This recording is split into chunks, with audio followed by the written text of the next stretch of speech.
I have lived my life for 30 plus years, calling myself easygoing, while in reality, I'm anything but that. My family knew it, my friends knew it, even my therapist thought it was funny that I somehow thought I was an easygoing, laid back individual. So, how well do we really know ourselves? I thought I knew myself pretty well, but it turns out the self-delusion can run pretty deep. I recently retook my Myers Briggs personality test and went from being an ENFP to an ENFJ. This time around, I was answering honestly, reflecting on who I actually am rather than who I wanted to be. At the core of this mix-up was the understanding that the world likes easygoing people. Society rewards flexibility and scorns rigidity. And the more I pondered about this newfound revelation of who I was, I could recognize the quirks that distinguish me.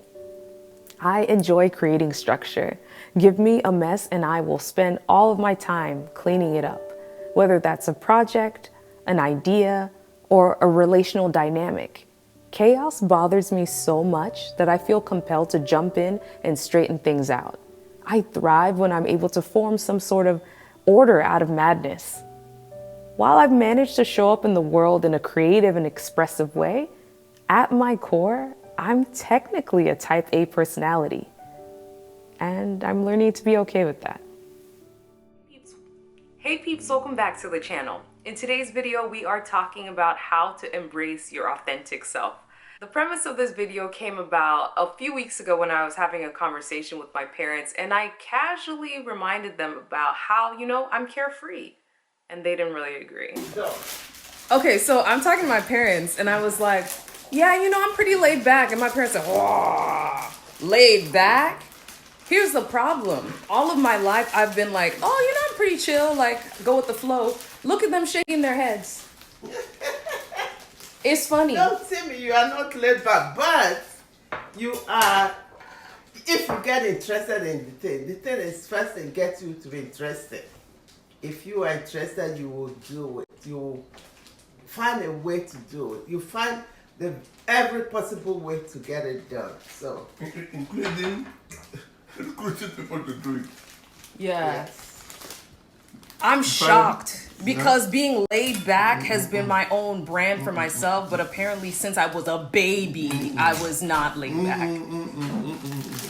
I should have had this conversation a long time ago. In today's video, I want to share some tips with you on how to embrace your authentic self. Not the version of yourself that you want to be, but the version of yourself that you are right now, the version of yourself that you are naturally. Number one, see yourself from all angles. So that means the version of you that you see when you look in the mirror, the version of you that people see when they look at you, people who know you and care about you, the version of you that people see when they don't know you at all. So examine all those parts of yourself. I would even go as far as to ask friends and family, hey, what was your first impression of me?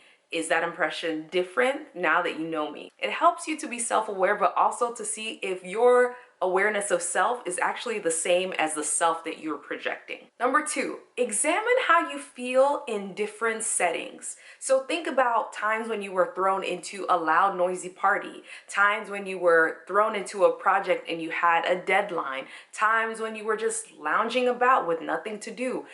Reflect on how you felt. Did you feel good? Did you feel unpleasant? Did you feel anxious? Think about which of those settings were optimal, which of those settings you enjoyed and would love to be in again. Number three, use personality tests for insights. Personality tests can be really helpful because there's usually some kind of insight report that talks about the way that certain people see the world, the way that they approach certain problems. So for me, when I was revisiting the Myers Briggs and found out that I'm no longer an ENFP because I was kind of wanting to be an ENFP, but in reality, I am an ENFJ. When I looked at the report, it helped me really think about the way that I see the world. And I kept nodding and saying, oh, right, that's what I do that for. That's my motivation. That's the background about why I do these things, why it's comforting to me, why I avoid certain other things, why I work in this way. So those personality tests can be extremely helpful in giving you a view of not only who you are, but I also recommend looking at personality tests that are not your own personality. You can get a better idea of what is motivating other people, how they tick as well. Number 4, maximize your strengths, aka your superpowers. I am more of a strengths-based approach type person. I would rather focus my time on my strengths and just get really, really buff and great in those areas. A long time ago, I got into the self-improvement thing where I was constantly trying to eliminate every single weakness that I had. My weaknesses are actually just quirks of mine that I need to be mindful of, but I shouldn't be trying to scrub them away with perfectionism. With those 4 things, I encourage you to dig deep and reflect on who you are as a person, truly, not the version of you that you want to be, not the version that seems to get the most likes or the most attention, but in your optimal, when you are at rest, who are you really when the world isn't watching and taking note? It can be hard to accept all of the parts of yourself, the 360 view of who you are. For the longest time, I rejected being a type A personality because it had a stigma to it. Every time I start to get down on myself for my type A tendencies, I realize that my type A personality and tendencies have brought me a long way. They're the reason I graduated with my degrees. It's the reason I have my nonprofit. All of the things that I've done have been because of God helping me, but also because of the way I'm uniquely wired. So I hope that you're able to find the greatness inside of you. Do not try to transform and conform to whoever you think the world wants you to be. Be your authentic self, and I hope today you're one step closer to learning how to embrace that. Thanks for watching, y'all. Leave me a comment below on what your personality type is. Do you embrace it? Do you have trouble loving all parts of who you are as a person? Leave me a note below. Bye, y'all. Thanks for watching. Take care. Thanks so much for watching. While you're here, I hope you'll watch a few more of my videos. I have videos on minimal waste, sustainable living, on faith, on life, all kinds of things. So stick around. There are lots of great videos to watch.